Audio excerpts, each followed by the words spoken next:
Introduce myself. My name is Courtney Leisen-Snyder, and I am the Assistant Director of Admissions here at the Batten School. So tonight is really all about the students. Normally, admissions during one of these info sessions would actually completely leave the room to give you all the chance to ask the most frank and honest questions and get that honest feedback from our students. We really want you to end up in a graduate program that is best for you. While we think Batten is great, we know it might not be the best fit for everyone. Tonight, because we're all doing this online and through Zoom, I will remain on the call, so I'll be able to help with tech issues, answer any kind of admission questions if they do come up. But I told all of our panelists they can be as honest as they want, so they're not going to be filtered just because I'm here in the room with them. But I'm going to go ahead and turn you over to some of our lovely student panelists. I will first turn over to Jasmine to introduce herself, and we'll go through the panelists and maybe start with one or two questions that we have on our end, and then I invite you all to either raise your hand or put your question in the chat. We are recording this session, so if others weren't able to attend, they will be able to watch this. If you don't feel comfortable having your picture on the screen, please do feel free to put your question in the chat and we'll go from there. But I'm going to spotlight Jasmine now so she can get started with our student panel. Great, thanks, Courtney. So hi everyone, my name is Jasmine Wrinkle. I'm a second year MPP student at the Batten School, obviously. My policy areas of interest are housing policy and community development policy. This summer I was lucky enough to intern with the local Habitat for Humanity chapter of Greater Charlottesville, doing some advocacy research and policy pushes for the local community and the kind of Albemarle area for rent and mortgage relief. So that's a little bit about what I've been doing, but I hope to go into some type of nonprofit work in the housing sphere after graduation.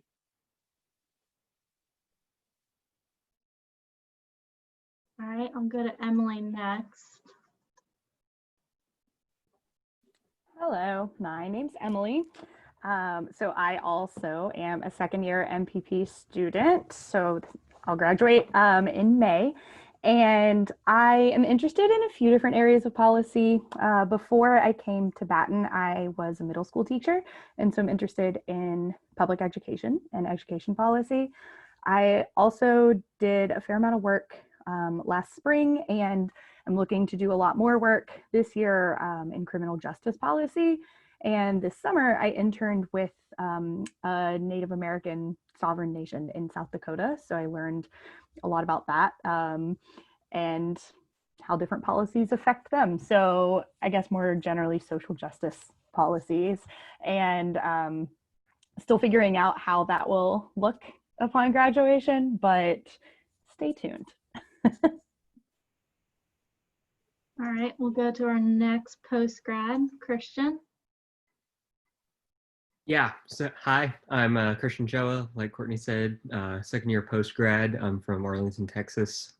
My policy interests are in healthcare policy and refugee policy, so a lot of like global humanitarian type work. But over the summer, I interned with Richmond Public Schools, doing a lot of data work for them in the early childhood development division. So post-grad, I'd like to do some kind of data analysis for humanitarian nonprofit or something similar to that. All right, last but not least, we have Maggie. Hello, everyone. I'm Maggie. So I'm an accelerated second year MPP. I graduated from UVA last May. I'm interested in foreign policy more broadly, as well as international development, humanitarian aid.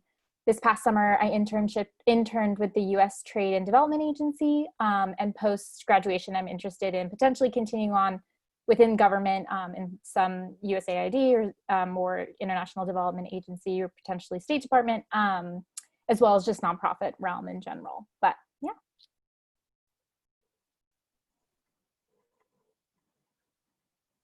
All right, so last question from me before it is solely run by the students. I want to ask each of you, you each have very different perspectives. You each joined the Batten community at very different stages of your life. So why Batten?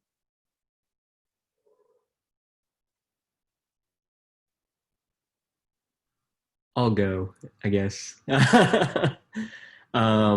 So I came straight out of undergrad. I went to undergrad back in Texas at TCU.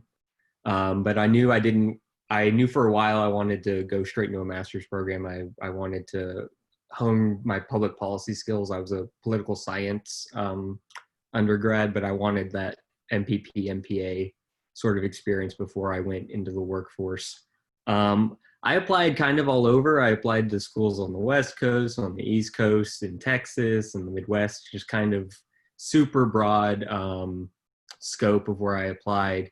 And I think the thing that sealed it with Batten for me was the experience I had when I came and visited that March. I think what I valued personally when I was looking for a school was less like the rankings or like the prestige of the school, as opposed to where I could see myself finding community and knowing that I was going to be going pretty far from where I had been. Being able to integrate myself into a community pretty early on and still receive like a high level of educational training was sort of what I was looking for, and I got that through UVA, and that was proven to me when I came and visited. So I prioritized UVA's or Batten particularly's newness and sense of being small and tight knit and being able to make connections across the board, which I saw less at some of the bigger programs I applied to, like Indiana or Washington. I also decided after a March visit, not the same one that Christian came on. I actually kind of had decided that I wanted to get an MPP or an MPA as well, and had decided on policy school, generally somewhere around the Southeast, but just kind of threw my hat in the ring for Batten and didn't know a lot about it, and figured I should give it its due diligence and actually learn about it before I made an admissions decision. And so I came for a visit and was so impressed at how quickly the admissions department was able to put together a really meaningful and personalized program for me. It wasn't an admissions event, and it was, I also was in Texas at the time, not with Christian, but it was kind of last minute that I would even be here. And so I talked to Jeff a lot about kind of the evolution of Batten, and I really liked the leadership component of the curriculum, and I also did feel that sense of community. I felt welcomed by the students, the faculty, the staff, and I was just here for an afternoon. But I got to see just a little bit of Charlottesville and the area around grounds, and it just kind of stuck with me. And so I didn't, commit formally for a few weeks after that, but I found myself comparing every other school to my Batten visit as I went on more. And I figured that was a pretty good sign that maybe I should, accept the offer to come here. And I'm glad I did. I can go next. So I previously was working and managing an AmeriCorps grant. I went into the workforce for about 2 years after I graduated undergrad, and was really frustrated with the systems that I felt like I was perpetuating or having like a very succinct hand in continuing, and not really, like, we weren't making a difference as much as we would like to say that we were. And so with that frustration, I think that the only way that I could justify getting it out was getting into the systems level work of it, which is the policy, is the structures, is the institutions that kind of create the current inequities and injustices that we see. And Batten specifically, even though my policy area of interest doesn't have a center or doesn't have professors that are very well versed in housing policy or community development policy, I thought that the flexibility of the curriculum to go take all of my elective classes in the planning school could supplement what would be a planning degree in a policy school. But also I have a much more well-rounded curriculum experience. Kind of like what Emily said, I was really intrigued by the leadership curriculum part of the Batten experience. So I can kind of speak to the accelerated experience. I knew I was interested in policy in general, and I was a foreign affairs undergrad, so politics more broadly. And I was interested in potentially the undergraduate major through Batten, but I realized I really liked the emphasis also on developing quantitative skills within the MPP. And the descriptor for the undergraduate program as more of a policy advocate, but as in the MPP level, it's more policy analyst. And I liked the idea of the hard skills that I would develop through the MPP. That really attracted me to the MPP program, as well as the community. I know I'm echoing all my peers in that. It really stands out, especially just the space that we occupy on grounds. Garrett Hall is this massive room that has tables, typically in a normal semester where everyone studies. And I liked that idea of that really community aspect, and depending on your peers, all coming in from different walks of life and experience. So that was a big selling point for me, the idea of the community, and then also the quantitative skills, which I didn't have a background in. I am not a big quantitative person, and it was hard. I will definitely not sugarcoat it. RMDA was a learning curve for sure, but I'm so grateful for it now. And it's really helpful in applications and being able to say, okay, I can break down a research report and understand those concepts. But yeah, so those two different things were big selling points for me.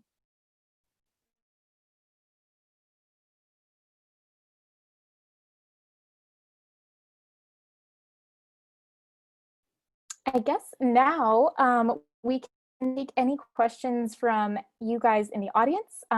We have some other questions lined up that we can dive into, but if there are any questions at this point, you can put them in the chat, raise your hand.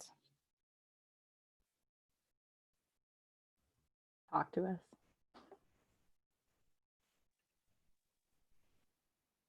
Yes, I'll pose a question to our panelists first then. What's been the most valuable or enriching experience outside of the classroom for you all? I've loved getting to know Charlottesville. I think it took me a little bit to adjust to being a full-time student again. I had been teaching for 7 years, and my minutes were not my own day in and day out. And now it is all up to me in just, getting my work done. But what that has allowed me to do is spend time doing a lot more enriching things, I think, when I'm not studying or in class. And so I was on work study last year and this year, and was a tutor for a local elementary school and then a program on grounds as well.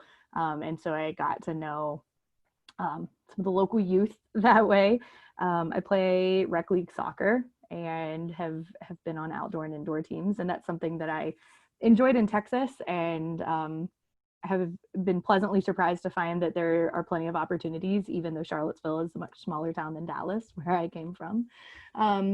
And I just like Charlottesville is really walkable. Like, there's a great downtown area, but pretty much everywhere has sidewalks, and like I said, it's a small town, and so that's something I was kind of missing coming from a big city, and it feels like there is a sense of community here. And I've gone to school board meetings and things like that, and just tried to put myself into the community as much as I can, knowing that I'm still a student, part of UVA, but I'm also a resident of Charlottesville, and so I've just really enjoyed getting to know everything that Seville has to offer.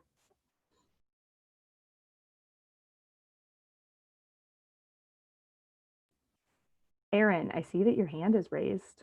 Feel free to ask us.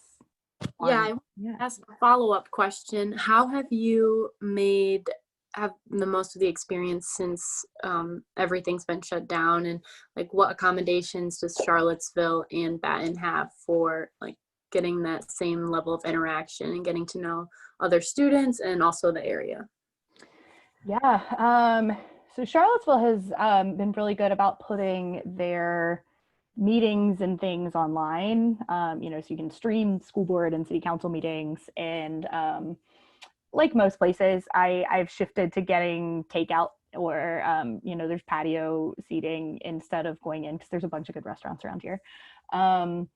Tutoring went online. That's how I spent a lot of time this spring, actually, was kind of creating a guide for how to teach online, or tutor online rather. And I think in terms of Batten, we've just had a lot of social events that we do online. We have Zoom trivia, we did Zoom karaoke, we have some weekly events where we bring in speakers and panelists and things. Those are online and open to everyone in the Batten community. And I mean, Jasmine can probably tell you more about this because she is the community engagement chair. So she has even more to say about how we've been involved or continued to be involved with Charlottesville. I'll take that as thank you. Thanks, Emily. I mean, through Batten, we have a tradition every year where at the beginning of the school year, we'll participate as a community and go do some community service. Unfortunately, obviously, due to everything happening right now, we thought it was going to be quite irresponsible to take a bunch of students over, like, around 200 into the community to do some service, even though like that was where our heart was. We just kind of, for the precautions of everyone else, we thought that was best. But we brought in a lot of great professionals from the outside community, from the Charlottesville community, who work in nonprofits or have just organizations that deal with social justice issues, to come talk to us. And then we all kind of broke off into smaller groups to do some remote engagement activities, which varied from buying stamps and writing letters to your representatives, so supporting the USPS, and advocating for issues that you're passionate about, to reading about inequities in Charlottesville so that you're more engaged, and that went off really well. And just recently we closed out a fundraiser for Charlottesville City Schools to support their meal distributions during holidays this fall. So we've been trying our best, and I think the biggest thing is that we've been resilient as a community, and we've been creative to get through all of this together and still feel engaged and still feel like we're making an impact.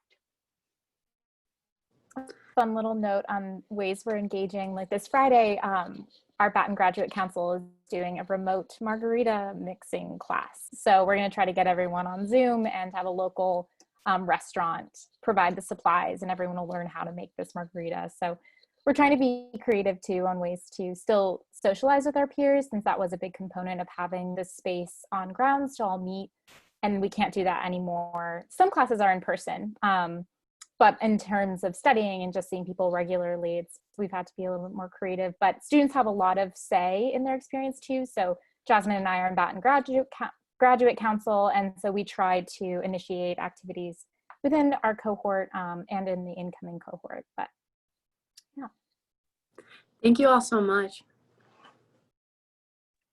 I also, just one note that Maggie reminded me of, most of our classwork is collaborative, or at least there's the option to be, but there are several classes where we're sorted into groups for kind of some or all of our work through the semester. And then pretty much any assignment we get, unless it's like, write this independent reflection, we have the option to work with other people. And so that's how I feel like I still see people now that classes are back in session. It's on Zoom, but like we're in breakout rooms together, or we're having study sessions, things like that.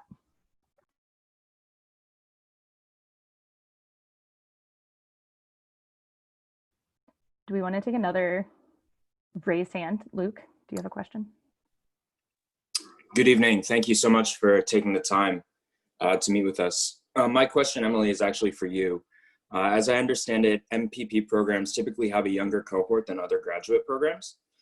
So I was wondering if you could share a little more about what your experience has been like integrating with a class as a student with 7 years of work experience. Yeah, sure. I think in our cohort, about we're about half accelerated students and half postgrads. And then Courtney can correct me if I'm wrong, but of those postgrads, I think about half of us have more than like 5 years work experience. So I certainly wasn't the only one who had been out for a while. At the same time, I am older than a lot of my classmates, but I don't think anyone necessarily sticks out as like, oh, that's just that one weird old person in our cohort that like we don't talk to or we can't relate to. Some people are straight out of college. Some people have been working in multiple fields. Some people have kids. And so I think there's just a good mix of people because we do have all these different opportunities to socialize outside class, but also work together. And then there's also a pretty intense orientation when the program begins. We have the opportunity to meet most of the people in our cohort pretty early. And so I've been able to find people who have similar interests, similar experience. And every now and then there's some reference to something and I'm like, oh man, y'all weren't alive for that, were you? But I've enjoyed being in class with a range of ages because I think I've learned, especially from the accelerated students, like they can tell me all about Charlottesville and UVA, which I would not have known because I just moved here. And I've found that people are pretty open and respectful about asking, what is it really like in the real world? And, you have this work experience. How do we apply this stuff in class reasonably and practically? Great, thank you so much. And if you don't mind, can I ask one more question? Yeah. So Jasmine, is that your name? I hope I'm pronouncing that correctly. So you shared that you have a passion for criminal justice reform, and I'm going to go out on a limb here and guess that you've maybe considered a career or degree in law, perhaps before you applied for an MPP. And I'm wondering why you ultimately chose, given your passion for social justice, to get an MPP compared to perhaps a different degree.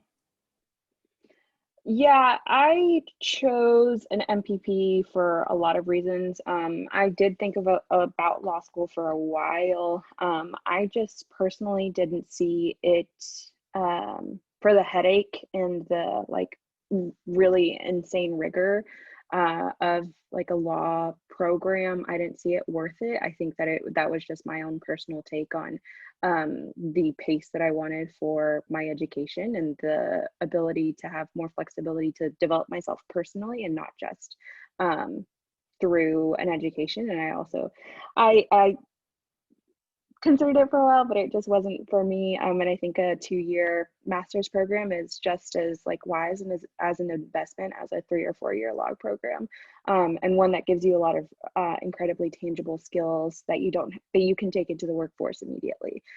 So that's my answer to that. Great, thank you both. We do have a question in the chat that I don't want to forget about. So I'll read Kylie's question. What was the application process like for you all? Now that you are at UVA, do you feel that the political climate on campus, students, professors matches your personal views?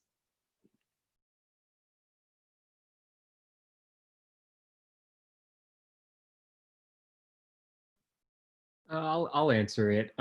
So the application process, for me, I mean, it was pretty easy. I was bugging Jeff Chittister pretty early on. Like I remember I was working the summer before my senior year of undergrad, and I would like drive to my internship and like log into my computer, but then like go over and like call Jeff and be like, hey, I have another question. I found it pretty stress-free applying to programs, but that might just be a personal experience. I mean, I basically just got my stuff in by the first deadline, which was in December, because I knew, I identified my schools pretty early on the summer before I even took like the GRE or anything. And after the acceptances kind of came like early that spring semester. And then it was the most stressful part was probably like planning what schools I actually wanted to like go physically visit. Cause like, for example, I applied to like UT Austin, which was I could go any day I wanted versus making the flight out to Charlottesville. You got to connect in an airport. You got to do like all this extra work. So it's really I think the only thing that really stuck out to me was that logistically. And Batten did a lot for me when I was after that admitted stage pre-decision. I got set up with an admissions team, which was basically a professor, a current student, and an alum that I could kind of bounce different questions off of. So that was pretty helpful. I don't know if that's answering kind of what you're looking for. If not, feel free to pop back in. But political climate on campus, I mean, I think it's a college campus. I came from a much more like one of the most conservative big schools in the country. So UVA is to the left of that, but I think your mileage is going to vary based on where you're from and what your political views are. Like I align a certain way. I guess like more how you want that question answered. I would just say I find it pretty typical for a college campus, and however that aligns for you.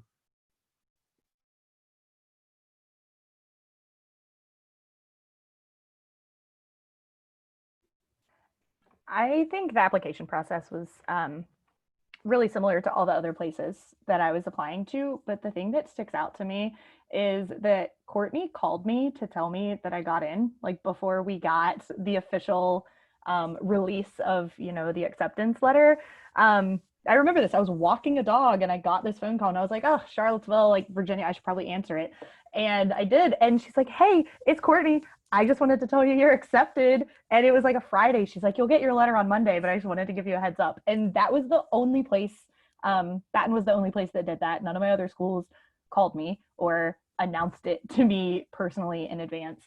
And so there are little personal touches like that, I think, that stand out. Like Christian said, you get connected with individuals. And I mean, maybe I'm just, re-emphasizing the Batten community here, but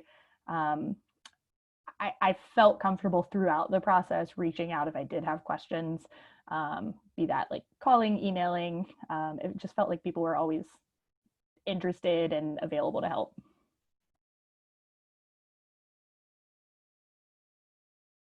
They didn't tell me to say this. I don't know if I can speak for everyone, but I think I can when I say that we love Jeff and Courtney. And yeah, we don't have to say it. We just do.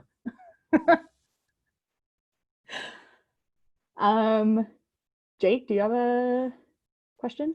I do, thanks. Thank you all for taking the time. Courtney, great to see you again. Apologies for not being on camera. I actually just came back from a run. Didn't know I was gonna be on camera, but regardless, I was wondering if you all could speak to the extracurricular time allotment you all go through. Coming from a media and consulting background, I was particularly interested in, I believe it's VCP and VPR, and then, or maybe BCG. And then on the other side, I was interested in working maybe in one of the labs or research groups. So I was wondering, obviously, school comes first and it's gonna be a rigorous program, but I was wondering how you all balance those times and how many extracurriculars a student takes on.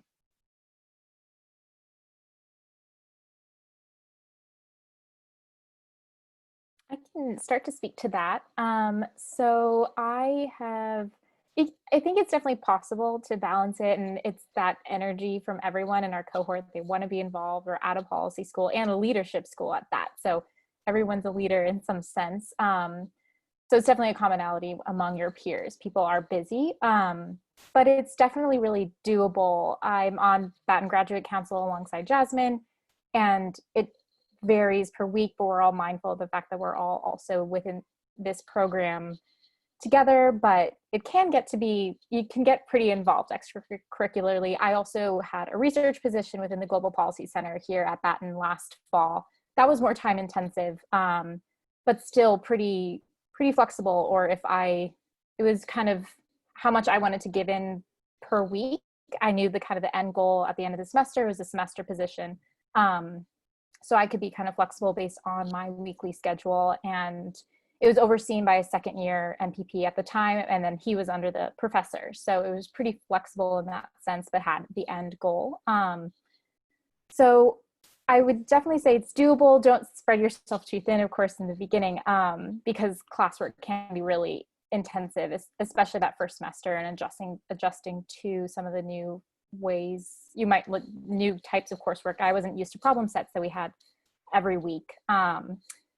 So yeah, can be really flexible, but there are lots of opportunities to get involved, and I highly recommend it. It's a great way to get to know the community more and reach out to professors who are incredible in their fields, and great research opportunities as CIO. So I can't speak to exactly the policy review, but those are awesome organizations as well. I know my other peers here are involved in many other things. Yeah, so I think it depends on the group that you apply into, what your like time commitment would look like. So I'm involved quite a bit. And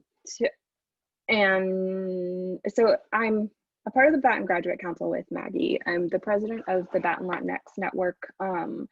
And this year I co-founded the Equity Collaborative with two of my peers. And so with 3 organizations, it's managing a lot with a full course load, but I think that your second year lessens up a little bit more when it comes to your academics. At least it did for me, because I wanted to spend more time dedicating to these organizations and these people that I care about developing. And so that's kind of just where my personal priorities were, but I still find plenty of time for classes. And I think especially the first year kind of hits you. I think Amanda and Christine will let you know that it's kind of like a fire hose for the full semester. And it's a good fire hose because we've all survived it. It makes you really disciplined. But I think that there are a lot of entry level positions in leadership across Batten, CIOs, or like just general student organizations for you to get involved in that won't take up a lot of your time. Like right now, we're looking for 2 first-year representatives for the graduate council. And so that doesn't take up more than 2 to 4 hours a week, which is a great way to step into leadership roles and explore different organizations that you might be passionate about supporting in your second year when you have a lighter schedule or responsibility requirements. So That's great. Thanks, guys. Appreciate it. Everyone has so many questions. Should we go to Thomas?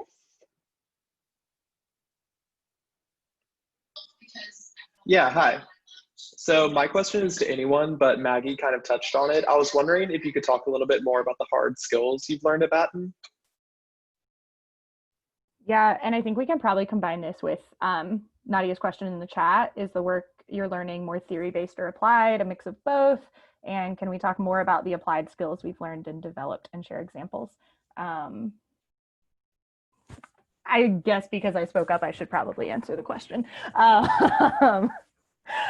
Maggie did touch on, and saying like, I'm not a quant person. I always said that either. And then I realized like, by the end of last year, I had taken 2 semesters of economics, and we have RMDA for 2 semesters, research methods and data analysis. And we learn how to use Stata, which is a statistical analysis software. So I don't know if I can still say like that I'm not a quant person. I came in knowing that was something I had less experience in, certainly. I didn't take any math classes in undergrad, and I graduated in 2012. So I just, if nothing else, was going to be rusty. And like she said, it was hard. It was a lot of work. I think the things that saved me were the collaboration that I mentioned earlier. Like I found people to work with, whether it was like, hey, I did this assignment, can we go over our answers, or can we actually work through line by line and just, spend a few hours together and get the whole thing done. And again, that's encouraged by professors. I think that's kind of the climate that you step into when you come to Batten. It's kind of understood that you're not going to be doing this all yourself. And so there's both a kind of emotional support built in, but also very practically, other people may have different levels of experience or perspectives that can be helpful in that.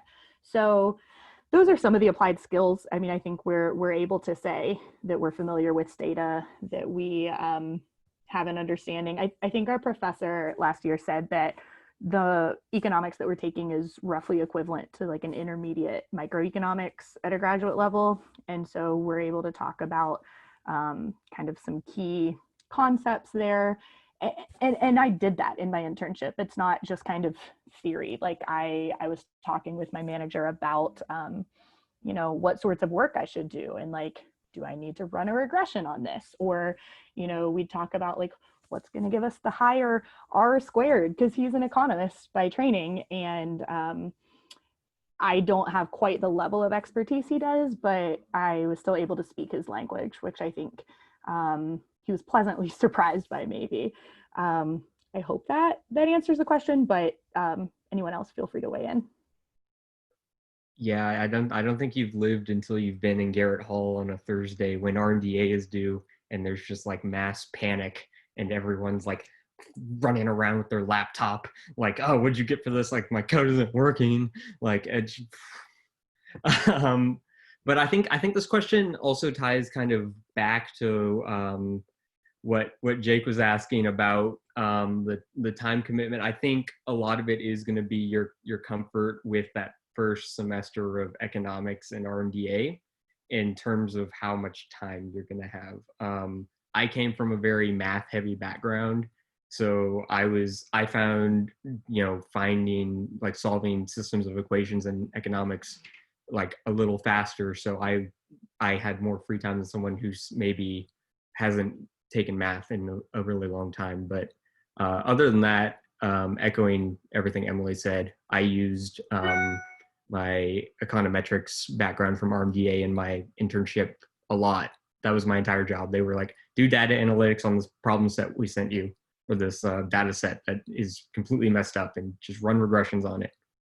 So you definitely learn a lot of skills that are very attractive and can be applied across the board no matter what you're going to do. Christian was on the receiving end of many a panicked question from me on those Thursday nights, be it econ or RMDA. But also too, going off of beyond just RMDA and econ, you also learn some pretty applicable leadership and problem solving skills. In one policy analysis class, you will have a real client that you are tasked with some sort of policy problem that they're facing. And over the course of the semester, you have a group that you work on creating a final report for this client. It's pretty informal, so the client might not see that report, but it's to prepare you for your applied policy project, which we are all starting to work on right now, which is a real life client. It is 2 graduate level courses worth of work for this client to address a real policy problem that they're facing. And you produce a 60-page report analyzing the problem and running cost benefit analyses on. So you definitely learn some real hands-on problem solving and negotiating skill, because you have to work with your client on what works within the course and then also what's best for them. And then beyond that, so that's pretty yourself, that kind of the leadership and problem solving, but also there's a lot of teamwork too. So you have to learn great collaboration and working alongside your peers for a number of courses. So beyond just the quantitative, there's a lot of applicable skills in the softer skills area too. I think in terms of theory, for Nadia, when you asked if it's more theory-based or applied, I do think it's a little of both. We focused more because we're talking about, you know, the more concrete examples on the applied, but I think we do talk about, especially more in our second semester of econ, more kind of conceptual economics. Our leadership classes, I think we spend a lot of time in our heads and in our notebooks, and not necessarily like going out and taking over organizations. But what I've been happy with is that all of our classes seem to be complementary. I'll find myself making connections, and this has happened every semester. Like I'm learning something in one class and I'm like, oh, that's kind of like this thing that I learned in another class. Maybe that happens everywhere, but I think it's definitely it speaks to how well planned the curriculum is here. Great, thank you guys.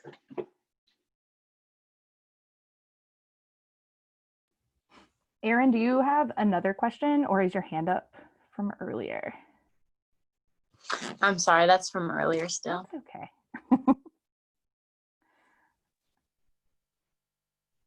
We can ask each other more questions if y'all.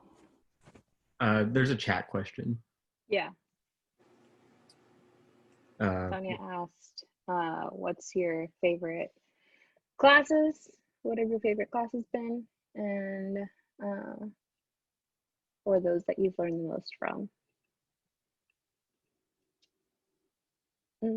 I can start this one by saying that my favorite class so far has been a short course. It was taught by a managing director of the Legal Aid Justice Center. She's a practicing lawyer here in town in Charlottesville. She taught a class called is it Legal Advocacy and Public Policy, and just kind of broke down a lot of civil rights movements for us, their how they originated in certain court cases and how they were expanded on by policy, and the way that like certain approaches were taken by civil rights activists and just activists and organizers in general. So I thought that was the best class that I've ever taken, because it really kind of, it mixes in a lot of the spectrums of policy, right? It brings in your social movements, it brings in policy, it brings in law, it brings in court cases, and all these important things that shape the way that we currently have our structures in place. So yeah, that's my favorite. Who else?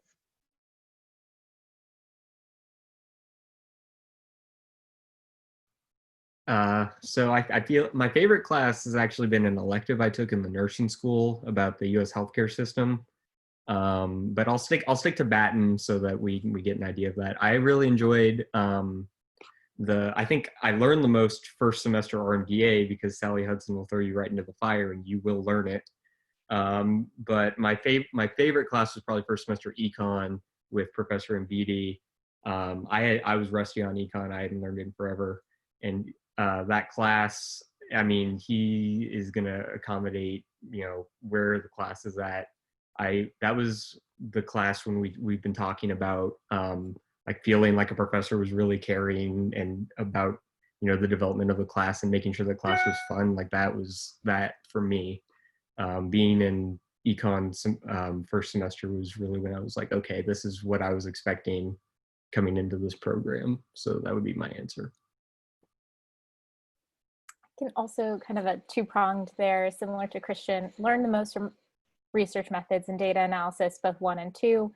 I had no background in that. I had taken statistics, but not to this level. So that was a lot of learning, but great process too. Both professors are amazing, Professor Hudson and Vishal. I miss him. He's not here anymore, but he was just here for a short period of time at Batten, but learned a lot from them. They were great professors, even though it was a very tricky subject matter for me, but I definitely learned a huge amount within that matter of time. Like by second semester RMDA, I felt so much more capable. It was great to just feel that growth. And then favorite class as well. I liked those, but I learned more from those. This semester I'm in foreign policy, leadership and advocacy in the foreign policy arena, only so far into the class, but it's really awesome. The professor is so experienced, and he has so many connections within Washington, and he's been in government and within the foreign policy area. So he really works on applying skills in that class and bringing in speakers. Today we had a former member of the NSC come in and speak to us under the Obama administration, which was really incredible to hear his experience. And it's a very applied class in that sense. He really wants to equip us with the skills to go into the foreign policy arena. So that's been a really neat class. Yeah, I also learned so much from RMDA and econ, maybe because I was starting from such little knowledge that like I could only go up, but also because they're taught by wonderful professors. I think Jasmine mentioned short courses, which are just like 5-week electives that you can take for 1 credit, and I took one on Excel. And I feel so much more comfortable using Excel now. That is not something I was doing on a regular basis in teaching. Like I would look at data sometimes, but I didn't manipulate it. And, you know, I had learned Stata already, but figured depending on what the future looks like, I may or may not need to use that. I may be in a place where I'm just expected to do spreadsheets. And so in terms of like bang for my buck, that was a really, you know, brief and pleasant 5 weeks where I've found myself using skills continually since then. And then I think favorite class actually was a different one that we took first semester of our first year called Psychology for Leadership. I know it wasn't everyone's favorite class because it didn't have like weekly problem sets. It was a lot harder to kind of judge what, you know, whether you were getting it, because it was so much about your brains. And I just really gravitated to that, and I'm actually the TA for it now. That was something that I think I didn't exactly know what to expect in terms of content and subject matter, but I really enjoyed it. And it's another one where I find myself kind of referencing or being able to kind of place events, like whether I see someone arguing on Facebook, I'm like, oh, that's what's going on up there. Or if it's you know, something happening politically, I'm like, here's why that is happening between those two leaders there. Luke. Thank you. Sorry, I'm going to ask another question here. So I know every program speaks very highly of their career services office, and I'm curious if some panelists can speak candidly about their experience if they have used career services, especially to secure an internship in your summer year in between. I mean, I've taken a lot of advantage of our career services team. They are very receptive and very give a lot of constructive feedback, which I think that a lot of people say that career services people do and give. But no, I think ours, like, they do everything that you need under the sun to make sure that you feel best prepared for whatever professional opportunity that you're trying to get. And I mean, I got my summer internship because it was a just relationships that the career services office had built up. And I knew that all of my materials to go into that that application process were as best as they could be, and they fit the job description, they fit what they were expecting for a policy student from Batten.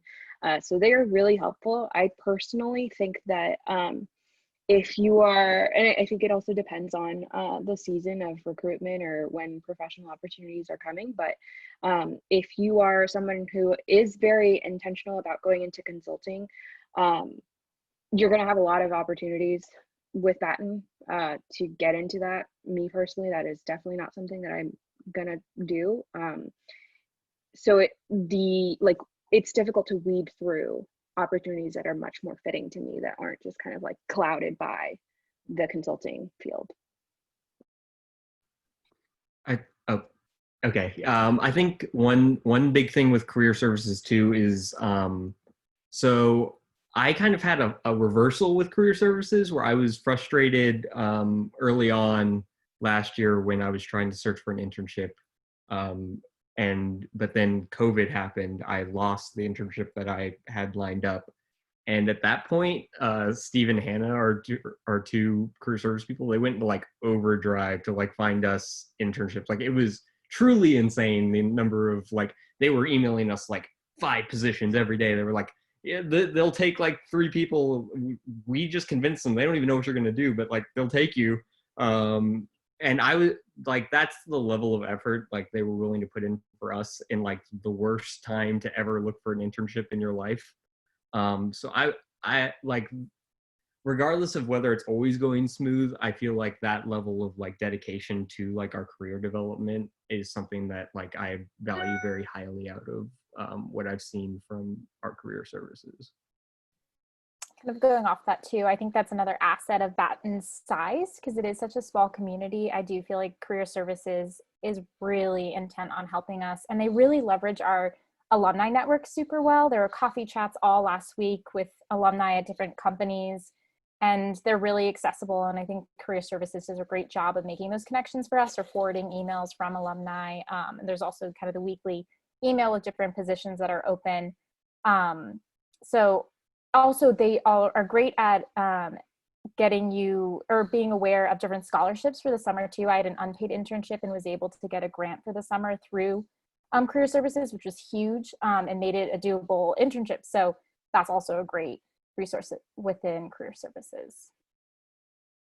Yeah, I felt a little more comfortable in terms of like being able to find internships and things like that, just because I had done more internship and job searching probably than other people who hadn't been in the workforce for as long. And so I actually ended up in a situation where I had 2 offers and I kind of wanted one more but had more information on the other one. And I just set up a time to talk to Steve, who is our director, and we spoke over Zoom, and I was like, how do I like not turn them down but also say that I want this other one? Like, and he just kind of coached me through the language to use in my email. So it was a very specific ask that he was more than capable, more than willing to help with. Also echoing, you know, what everyone else said about they make sure we know of opportunities and scholarships and things like that. I don't think any of us can speak to using them like post Batten yet because it's early, but we certainly do have resources where we can see job listings, fellowships, internships that we are already getting. We can probably move on to the question from Amanda. So mostly for Jasmine and Christian, because is speaking to taking electives in other schools. I can't speak from personal experience. So if y'all want to take that, do it. Most MPP students take electives outside Batten to get classes that focus on specific topics or policy areas. And has anyone had trouble registering for electives outside Batten?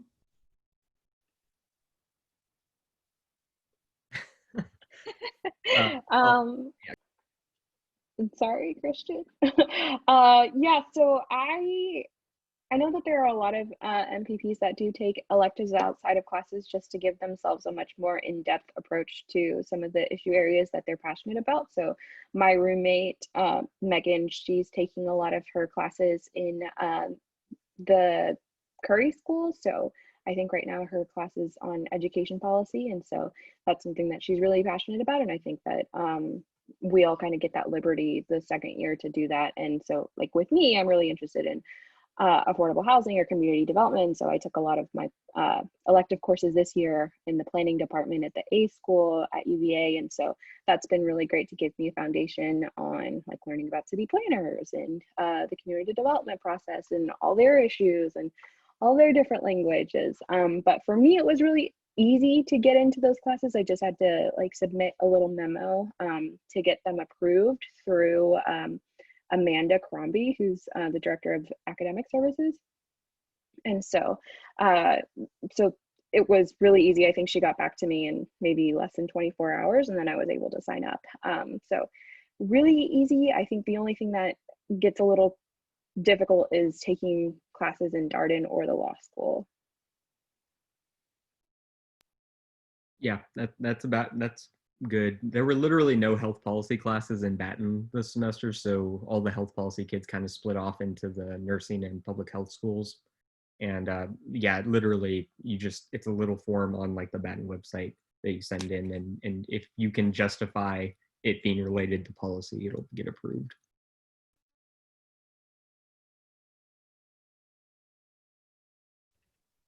The next question is from Zachary.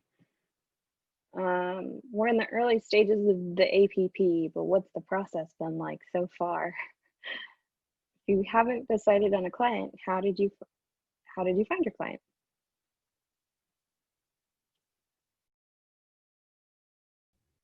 Way to ask and not answer. It's fine. Also, I feel like we should mention, y'all probably know if you're watching this, but there are dual degree programs where people are getting an MPP and something else like a business degree or a law degree. None of us are in them, so we can't really talk about them. But if you like really want a lot of classes from somewhere else, you could get a whole extra degree and add it on to your MPP. So feel free to look into that. But I know we're wrapping up here, so in the interest of time, APP, I started reaching out to potential clients again because I'd been in the workforce for a while. I taught in a couple different places. I also had done some different fellowships and things like that while I was working. So I just felt like I had a number of professional connections that I could leverage. And it was honestly, to me, it was just kind of like reaching out to my friends who I knew had these cool jobs and seeing if they had a need for some free policy analysis. And I told them a little bit about what I might be doing and kind of what leeway I would need, but also what help I would need from them. And it worked out well for me. I mean, I sent out several feelers. I also am very comfortable just, sending emails or LinkedIn messages or whatever. And so none of that felt especially difficult. And I ended up getting a pretty good response rate and just kind of picking like what sounds like something that I could stay interested in, stay motivated in for, 8 months this year. And I suppose at this point I've solidified my client. I actually was just on the phone with him. Everyone who had signed in here tonight got to see that right before y'all came in from the waiting room. We were just talking about the problem that I was going to work on. So he really is a good friend of mine, and so that's worked out well for me so far. But I would imagine that other people's processes have been pretty different, so y'all can share those. I was fortunate. I didn't reach out super early into the summer. Should have done that. But what did reach out through my internship, and thankfully there was an opportunity there. So my client is through my internship, and I know a fair number of people make that connection through their internship, but a fair amount don't. So it goes both ways. But I also was reaching out to former positions that I'd held and connections there, or just personal connections. So, and in general, it's good to find a client and an area you're interested in, but also a client that you think will be a good client and will be communicate with you pretty regularly throughout the semester. So my specific topic isn't precisely what I'm super passionate about, but it's within the overall policy field that I'm really interested in. So I'll gain expertise on this more specific topic within my overall policy interest. So I'm still excited, but I'm really confident that my client will be receptive and be responsive throughout the process as well. So it's kind of finding that balance.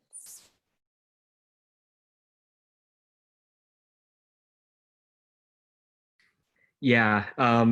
In my experience, cold emailing is a sham and it doesn't work. I mean, okay, that's a little harsh, but the way I ended up getting a client was someone else in the cohort. Shout out to Nora Serby. None of y'all know her, but I feel the need to shout her out. She sent me this connection with that then connected me to someone else. I was on like a 50 email chain, and I eventually got my client. And it's kind of like what Maggie was saying. It's within refugee policy, which, as I said at the beginning, is kind of what I want to do. But it's about like workforce development for refugee policy. So like, as long as you're getting to something where you're interested, like you actually care, like I think you're fine, because when we say it's like 2 courses, like the entire fall semester of APP is like doing the research and becoming like an expert. So even if you don't know that much about it, like you have dedicated class time all fall where that's what you're supposed to do. So I will be reading up about like labor laws for refugees. It's gonna be great. Yeah, and similar to Maggie, I actually made my client connection through my previous internship. I loved them. I loved working with them, and they're all such sincere and genuine people that I wanted to keep receiving guidance and just professional mentorship through them in whatever capacity. And I also came to Batten because I wanted to essentially do a 180 on the field that I was working in, and so I knew I wanted to work on something related to housing in whatever capacity that looked like, so that it could give me the skills and the intel and know all the vocabulary that goes in with goes into the housing sphere. And so I thought that the best way to do that was to make sure that my client had that sort of experience and knowledge, and that they had professional connections in that field.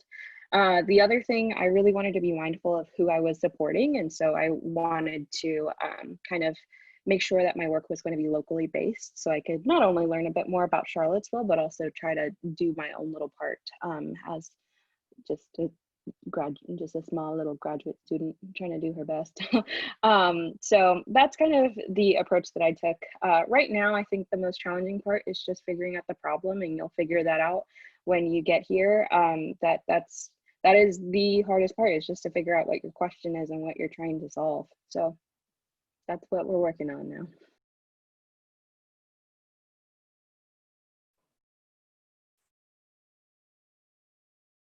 All right, so I want to be mindful of everyone's time. We've been here an hour. I'm sure it felt like 15 minutes. All of our panelists are so fun to chat with and hear their experiences, both good and bad, through research methods, through life outside of the classroom, and everything like that. I'll ask the panelists just one kind of final question. You can all answer, none of you can answer.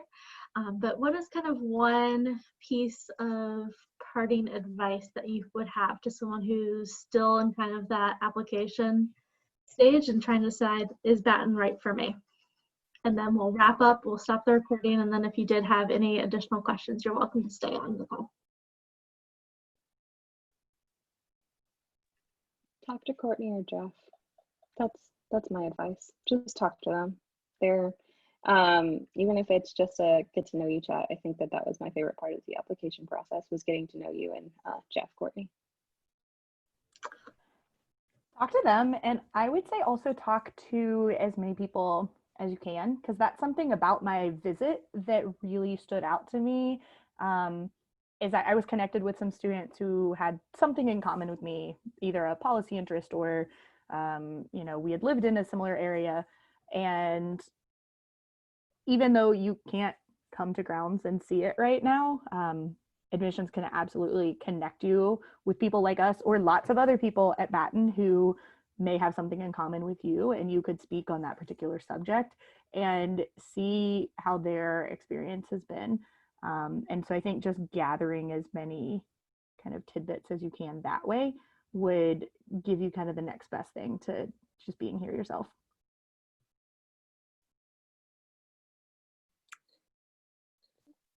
I would echo that stuff too. Yeah, just kind of reach out to other people. I had a different experience. I wasn't in the US when I was accepted, so I wasn't able to go to the events and things, but it is definitely, there's so many opportunities to get to know your peers. And I think you can even sit in on a class. I remember some prospective students had sat in on our econ class. So, and with Zoom, you could do that from anywhere. So ask about that, which is really neat idea, or gives you a sense of what our classes are like, granted over Zoom, but nonetheless can give you more insight into the curriculum. And just reaching out to as many people. Yeah, just kind of echoing what everyone said. I just would focus more on the people rather than like anything else, because in my opinion, you can go anywhere and you're going to learn. Like, economics doesn't change if you go to a different school. You're going to learn the same thing. So like, try to figure out what the culture around your cohort and around the program is, because that's going to really color everything else that comes after.